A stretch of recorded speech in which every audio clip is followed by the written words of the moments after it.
আপনারা দেখছেন Bangla news channel. জানাবো এখনকার বিশেষ বিশেষ খবর। আর প্রতিনিয়ত দিনের বাছাই করা খবরগুলো পেতে আমাদের চ্যানেলটিকে অবশ্যই সাবস্ক্রাইব করে পাশে থাকবেন। লক্ষ্যকণ্ঠে গীতা পাঠ অনুষ্ঠানের ভিআইপি পাস বিক্রি 1000 টাকায়। অনুপমের পোস্টে বিতর্ক। রবিবার টেট, আইনি জট কাটলেই নিয়োগ, পরীক্ষার্থীদের আশ্বাস বার্তর। চাকরি প্রার্থীদের বিভ্রান্ত করতে গল্প সরকারের, টাকা নেওয়ার অভিযোগ অস্বীকার বিকাশে। অবৈধ দোকান উচ্ছেদকে কেন্দ্র করে উত্তেজনা নিউ টাউনে, হিডকোর কর্মীদের মারধরের অভিযোগ। ক্ষমতায় আসবে ইন্ডিয়া জোট, নিশ্চিন্তে থাকতে পারেন হুগলিতে বার্তা মন্ত্রী শোভনদেবের। গুজরাটের কাছে ইসরায়েলি জাহাজে ড্রোন হামলা, বাণিজ্য তরিতে আটকে 20 ভারতীয়। আসছি বিস্তারিত খবরে। রবিবার ব্রিগেডে লক্ষ্যকণ্ঠে গীতাপাঠ অনুষ্ঠান কতটা জমজমাট হবে তা নিয়ে ইতিমধ্যেই আলোচনা শুরু হয়ে গিয়েছে। তার মধ্যেই অবশ্য বিতর্ক তৈরি হলো বিজেপির কেন্দ্রীয় সম্পাদক বিদ্রোহী অনুপম হাজরার ফেসবুক পোস্ট ঘিরে। পোস্টে তার অভিযোগ, এই অনুষ্ঠানের ভিআইপি পাস বিক্রি হচ্ছে 1000 টাকায়। তাহলে কিভাবে চোরমুক্ত বিজেপি চাই দাবি উঠবে? এই প্রশ্ন তুলেছেন তিনি। শনিবার অনুপম হাজরার এই পোস্টে বীরভূমের নলহাটির ঘটনার কথা উল্লেখ রয়েছে। জৈনেক অনিল সিং নামে এক ব্যক্তির পোস্ট শেয়ার করেছেন অনুপম হাজরা, যেখানে উল্লেখ রয়েছে রবিবার লক্ষ্যকণ্ঠে গীতাপাঠ অনুষ্ঠানের জন্য নির্দিষ্ট টিকিট ভিআইপি পাস দেওয়া হয়েছে, কিন্তু কোথাও 1000 টাকার বিনিময়ে ভিআইপি পাস পাওয়া যাচ্ছে এমনটা বলা হয়নি। যা ঘটেছে বীরভূমের নলহাটিতে, সেখানে পাশের বিনিময়ে টাকা নেওয়া হয়েছে বলে নজরে এসেছে দলের একাংশের, আর তাতেই আর্থিক দুর্নীতির অভিযোগ উঠছে। এই পোস্ট শেয়ার করে অনুপম লেখেন, এটা যদি সত্যি হয় তাহলে তো সাংঘাতিক ব্যাপার। শেষ পর্যন্ত লক্ষ্যকণ্ঠে গীতাপাঠ এখন থেকেই দুর্নীতি, টাকা উপার্জন। হায় রে, এরা আদেও হিন্দু? অবশ্য সংগঠনের কাছের লোক হলে শতচুরি এবং দুর্নীতির অভিযোগ থাকলেও কোনো পরিবর্তন হবে না, উল্টে মেয়াদকাল আরও বাড়তে পারে। আর কতদিন যে চোরমুক্ত বিজেপি চাই বলে গলা ফাটাতে হবে কে জানে। উল্লেখ্য, এই প্রথম নয়, এর আগেও একাধিকবার দলের বিরুদ্ধে সুর চড়াতে দেখা গিয়েছে অনুপম হাজরাকে। দলের সঙ্গে দ্বন্দ্ব বাড়ার হাজারো ইঙ্গিত মিলছে। এবার লক্ষ্যকণ্ঠে গীতাপাঠ কর্মসূচিতে দুর্নীতি অভিযোগে হিন্দুত্ব নিয়ে প্রশ্ন তুলেন তিনি। বিতর্কের অবকাশও তৈরি করলেন। আসছি পরবর্তী খবরে। মামলার ফাঁস, আইনি জট, সেসব কাটিয়ে নিয়োগ করতে বদ্ধপরিকর রাজ্য সরকার। শনিবার অর্থাৎ প্রাথমিক টেটের একদিন আগে ফের জানিয়ে দিলেন শিক্ষামন্ত্রী ব্রাত্য বসু। কার্যত অনুরোধের সুরে ব্রাত্য বসু বললেন, আমরা নিয়োগ করতে চাই, আমাদের সুযোগ দিন। আজ প্রাথমিক টেট। রাজ্য জুড়ে মোট 773টি পরীক্ষা কেন্দ্রে এই পরীক্ষায় অংশগ্রহণ করতে চলেছেন মোট 3,09,054 জন চাকরি প্রার্থী। প্রাথমিক শিক্ষা পর্ষদ জানিয়েছে, প্রাথমিকের মোট 11,765 আসন খালি রয়েছে। সেই আসনগুলিতে নিয়োগ হবে। এই নিয়ে পরপর 2 বছর টেট হচ্ছে, কিন্তু নিয়মিত টেট হলেও নিয়োগ হচ্ছে না বলে অভিযোগ চাকরি প্রার্থীদের। 2022 সালের ডিসেম্বর মাসেও টেট হয়েছিল। সেবার প্রায় 1.5 লক্ষ পরীক্ষার্থী উত্তীর্ণ হন বটে, কিন্তু আইনি জোটের নিয়োগ সম্ভব হয়নি। এ বিষয়ে সাংবাদিকদের প্রশ্নের উত্তরে শিক্ষামন্ত্রী ব্রাত্য বসুর স্পষ্ট বক্তব্য, আমরা যে স্বচ্ছভাবে নিয়োগ করব সেই অবকাশই তো দেওয়া হচ্ছে না। অবকাশ দেওয়া হলে তো করতে পারি। আইনি জোটের নিয়োগ প্রক্রিয়া আটকে থাকতেই যে তা সম্ভব হচ্ছে না বলে স্পষ্ট করে দেন শিক্ষামন্ত্রী। বলেন, আইনি জট তো আছে, মুখ্যমন্ত্রী নিয়োগ করতে চান, পর্ষদও খুব দ্রুত স্বচ্ছতার সঙ্গে নিয়োগ দিতে চাই, কিন্তু আইনি জটিলতা আছে যেটা আমরা তৈরি করিনি। আমাদের একবার অন্তত সুযোগ দেওয়া হোক নিয়োগ দেওয়ার জন্য, তারপর মামলা হোক। প্রসঙ্গত, আজ বেলা 12টা থেকে শুরু হবে প্রাথমিক টেট, চলবে দুপুর 2:30 পর্যন্ত। সকাল 9:30 থেকে পরীক্ষার্থীরা ঢুকতে পারবেন পরীক্ষা কেন্দ্রে, 11টা পর্যন্ত ঢুকতে পারবেন তারা। চেতলা গার্লস, বাগবাজার মাল্টিপারপাস, শিয়ালদাহ টাকি বয়েজ, যাদবপুর বিদ্যাপট, দমদমের কুমার আশুতোষ ইনস্টিটিউশন, কলকাতার এই 5টি পরীক্ষা কেন্দ্রে টেটে অংশগ্রহণ করার কথা প্রায় 2200 পরীক্ষার্থীর। এছাড়াও রাজ্যের প্রায় সব জেলাতেই টেট হবে। আসছি পরবর্তী খবরে। এসএলএসটি নিয়োগ জটের জন্য আইনজীবীদের একাংশকে দায়ী করেছিলেন কুণাল ঘোষ। নাম না করে নিশানা করেছিলেন বর্ষীয়ান আইনজীবী তথা সিপিএম নেতা বিকাশ রঞ্জন ভট্টাচার্যকে। শনিবার সাংবাদিক সম্মেলনে এসব বলার পর সন্ধেবেলায় সংবাদ মাধ্যমের মুখোমুখি হয়ে পাল্টা জবাব দিলেন তিনি। দুধে আইনজীবী বিকাশ রঞ্জন ভট্টাচার্যর সাফ কথা, চাকরি প্রার্থীদের কোনো ভবিষ্যৎ নেই যতদিন না বেআইনি নিয়োগ বাতিল হচ্ছে। তার ব্যাখ্যা, সরকার নিয়ম নীতির তোয়াক্কা না করে সুপার নিউমেরিক পোস্ট বা অতিরিক্ত শূন্যপদ তৈরি করেছে এবং দাবি করছে সব চাকরি থাকবে। নীতি অনুযায়ী তা হয় না, সেই কারণেই নতুন নিয়োগ নিয়ে জট তৈরি হয়েছে। 2016 সালে উত্তীর্ণ কর্মশিক্ষা, শারীরশিক্ষা চাকরি প্রার্থীরা শেষ ধাপে এসেও চাকরি পাননি এখনও। যোগ্য প্রার্থীদের জন্য সুপারিশপত্র তৈরি হলেও নিয়োগ হয়নি।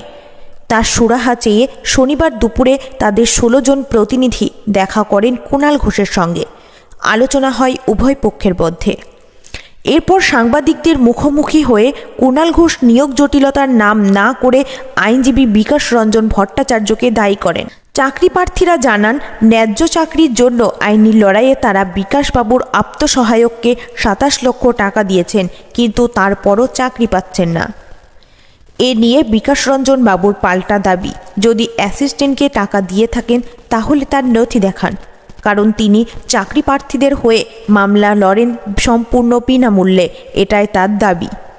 আর তাই 27 লক্ষ টাকা নেওয়ার দাবি সম্পূর্ণ অস্বীকার করে তার কটাক্ষ। এখন বাজারে একটা কথা খুব শোনা যাচ্ছে, বিকাশবাবুর অ্যাসিস্ট্যান্ট। তো কোন অ্যাসিস্ট্যান্ট টাকা নিয়েছেন তার নথি দেখান গিয়ে।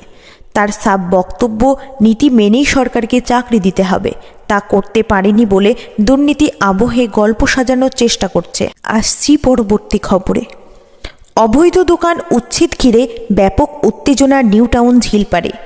উচ্ছেদ করতে আসা হিডকো কর্মীদের বাধা ও মারধর করার অভিযোগ উঠেছে দোকানদারের বিরুদ্ধে।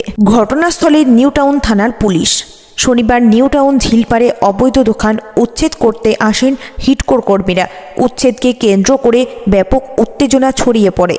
অভিযোগ, হিডকোর কর্মীরা যখন দোকান উচ্ছেদ করতে আসে, দোকানদার ও স্থানীয় বাসিন্দারা তাদের বাধা দেন। উত্তপ্ত বাক্য বিনিময় শুরু হয় উভয় পক্ষের মধ্যে এবং এরপরই হিডকোর কর্মীদের মারধর করার অভিযোগ ওঠে।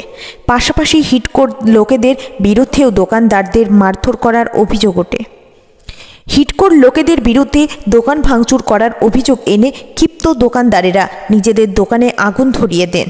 এলাকায় ব্যাপক উত্তেজনা ছড়িয়ে পড়ে। ঘটনাস্থলে নিউ টাউন থানার বিশাল পুলিশ বাহিনী। এনকেডিএ সিউ প্রশান্ত কুমার বারুই জানান, দোকানগুলিতে 15ই নভেম্বর নোটিশ দেওয়া হয়েছিল, তারপর মাইকিং করা হয়। ওখানে 2-4 জন লোক ছিল, তাদের নিজেদের স্বার্থে কিছু লোককে বিক্ষোভ দেখাতে উৎসাহ দিচ্ছিল। আমরা আজ আচমকা আসিনি, আমরা যেটা করেছি সরকারি নির্দেশ, এই গভর্নমেন্টের যেটা নির্দেশ আছে তাই মেনে চলেছি। একটা হকারকেও আমরা পুনর্বাসন না দিয়ে সরাবো না। তিনি আরও বলেন, 2 থেকে 4 মাস দেরি হতে পারে এবং এটা ওরা সবাই জানে যে ওখানে যে ঘটনাটি ঘটেছে তাতে 2 জন লোক নির্দেশ দিচ্ছিল আর বিশেষ করে মহিলাদের এগিয়ে দিচ্ছিল। ওরা আমাদের লোকজনকে মারধর করেছে, যারা সত্যি সত্যি দোকান করে খায় তাদের সবাইকে দোকান দিয়ে তবে আমরা এটা করছি। আমাদের লোক সংখ্যা ছিল 100-র উপরে, ওরা ছিল 4-5টা ছেলে, সুতরাং আমরা মারধর করলে ওরা পালিয়ে যেতে পারতো না, তাই আমরা ঠেকানোর চেষ্টা করেছি। ব্লক সুপারভাইজার, তিনি এখন বিধাননগর মহকুমা হাসপাতালে চিকিৎসাধীন। আসছি পরবর্তী খবরে।